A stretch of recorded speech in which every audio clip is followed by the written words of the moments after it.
Saudações acadêmicas e monográficas bípedes! Este é o Dicas para a Monografia número 6, cujo tema será referências. O que é uma referência? Referência é um conjunto de dados. De quem? De uma fonte de informação. Que fonte, meu?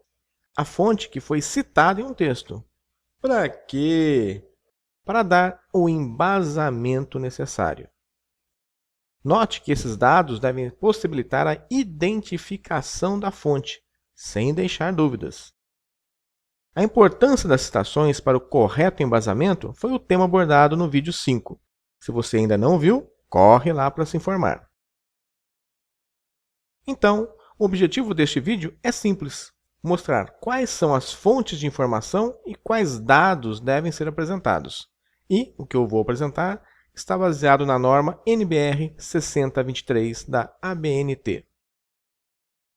Primeiro, vamos falar das fontes de informação. Praticamente qualquer coisa que contenha informação pode ser citada e referenciada. Vou fazer um apanhado rápido. Temos livros, manuais, enciclopédias, dicionários, teses, dissertações, revistas, jornais, periódicos científicos, anais de eventos, patentes, documentos jurídicos, entrevistas, filmes, pinturas, ilustrações, fotografias, esculturas, mapas, partituras, maquetes, fósseis, esqueletos e por aí vai. É por isso que a norma de referências tem 24 páginas, enquanto a de citação tem apenas 7. E é claro, neste vídeo só vou tratar dos itens mais usados. Tendo dúvidas, consulte a norma. Agora, vamos falar sobre o conjunto de dados que identificam a fonte. De maneira geral, temos autoria, o título da obra, as informações específicas, que dependem do tipo de obra, e a data de lançamento. Caso a obra possa ser acessada pela internet, devemos colocar também os dados de acesso. Vamos ver cada item, tintim por tintim. Com relação à autoria, podemos ter autoria desconhecida, pessoas físicas ou entidades, tais como instituições, empresas, comitês, comissões, organizações e assim por diante. Se a obra tem autoria desconhecida, então é melhor não citá-la, né? A norma até mostra como se faz neste caso, mas eu não vou explicar não. Se a autoria da obra for de uma entidade, basta colocar seu nome com todas as letras maiúsculas, como nestes exemplos. Notem que, depois da autoria, existe um ponto.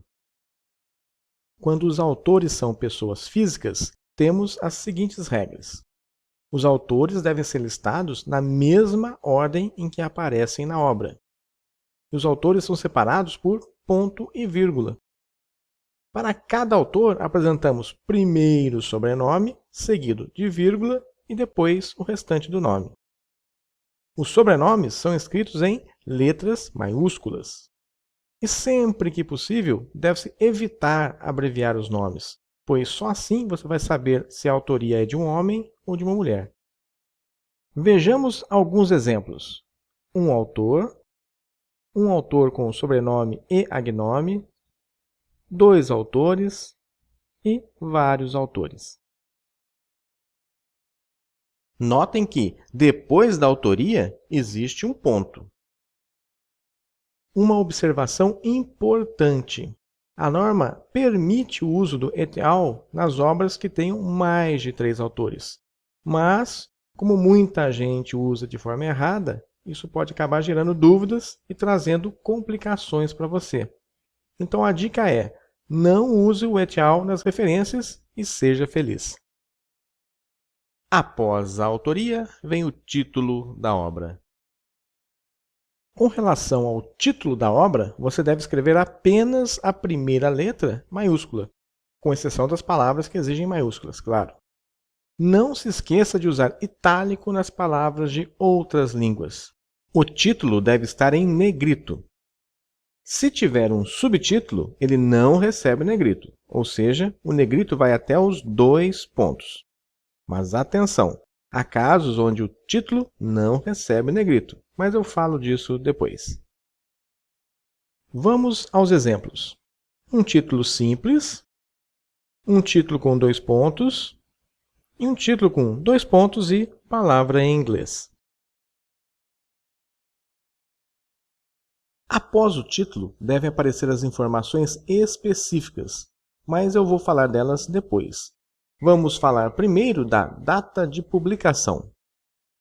Com relação à data de publicação, devemos colocar simplesmente o ano. Mas, quando se tem 2 ou mais obras de mesma autoria e que foram publicadas no mesmo ano, a citação vai ficar igual, como nesses exemplos. O que fazer?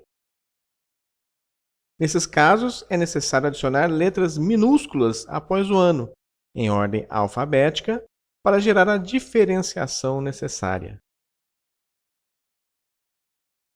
Caso a obra não tenha essa informação, a norma define como indicar um século provável ou certo, uma década provável ou certa, um ano provável e até um ano certo, apesar de não estar indicado na obra, além de outras situações.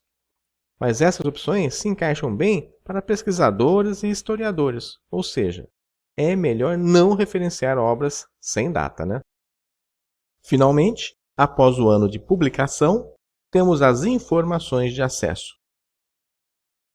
Quando a obra é acessível pela internet, devemos indicar o link e a data de acesso. Mas não é de qualquer jeito, não! Deve-se escrever disponível em e, em seguida, o link entre os sinais de maior que e menor que. Na sequência, escreve-se acesso em, coloque-se o dia, o mês e o ano. O mês deve ser abreviado com 3 letras, exceto maio, como já falei no vídeo 3. Não se esqueça dos espaços, de que tratei no vídeo 1, e dos pontos. Já vimos as informações gerais, que servem para qualquer obra. Faltam os dados específicos para os tipos de obras mais comuns e exemplos. Mas, antes disso, vamos fazer uma pequena revisão.